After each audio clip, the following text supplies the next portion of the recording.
Hello everyone, welcome to SwitchedOn, and of course it's E3 week, so definitely extra reason to be excited. But let's take our usual look at what's going on the Nintendo Switch this week, including some major news about an eShop sales event.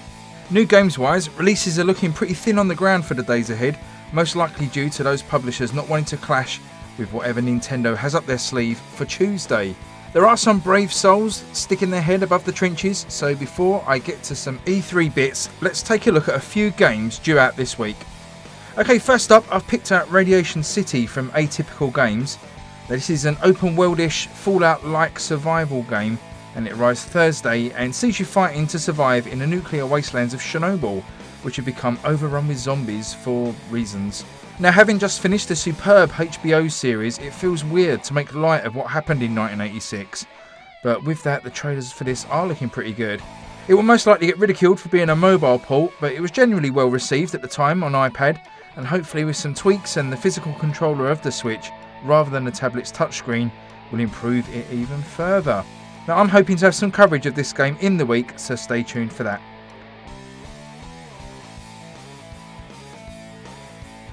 Now then, P-Cube, the publishers of Platago, have some balls.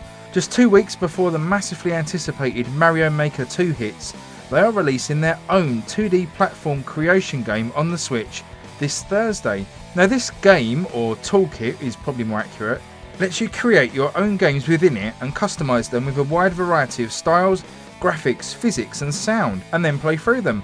Unfortunately, there looks to be no export or sharing options, so I think it may be a little bit limited. But if you want that Mario Maker itch scratching before June the 28th, then check this one out on Thursday.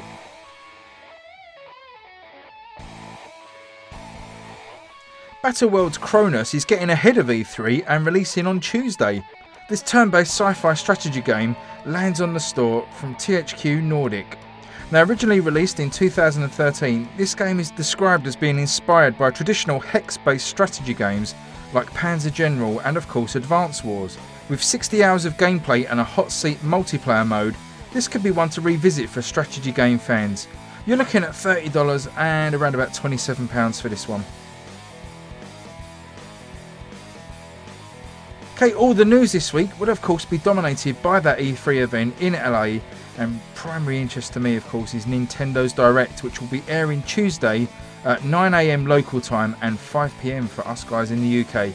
Nintendo have already said there will be no hardware news, so it's games all the way, and it's expected most of the Direct could be taken up with details of the next Animal Crossing game, which we've been told is a 2019 game still, but rumours have started to swirl this week that it could be delayed until next year. Now, I thought I'd pick out 5 things that I would personally like to see from this event. I'm just going to run through them quickly. One would be a release of Borderlands of some sort. I really think that game would suit the Switch, and I'd take any of the previous games to be ported over. It would be really nice to have one of those looter shooters on the Switch. Now, number 2 would be Grand Theft Auto 5, one that's been rumoured for years, or the last couple of years anyway, on the Switch. Would it make the jump? I don't know. It feels like if it doesn't make the jump this time, then it's probably never coming. The SNES Virtual Console, are we going to get SNES games added to Nintendo Online? Again, it's rumoured for the last sort of 6 to 12 months or so that that's going to be happening, so it'd be nice to see some news on that. The rumoured Microsoft collaboration, now what will we see of that? Now, having thought about it, I don't personally want Game Pass on the Switch, as I think it would detract from what the Switch offers, but what I would like is more games like Cuphead, maybe some of the Microsoft franchises such as your Halos and Forzas, see if they can maybe make their way across to the Switch. So it'd be interesting to keep an eye on that. And then finally, of course, that Animal Crossing date. It'd be really nice if we get some footage and of course a release date that's sooner rather than later, but I suspect it will be closer to Christmas this year. Whatever happens, it should be a really exciting week though, and hopefully we will get a stealth drop or two of some new games or demos, so fear not if this week's releases are looking a little bit barren.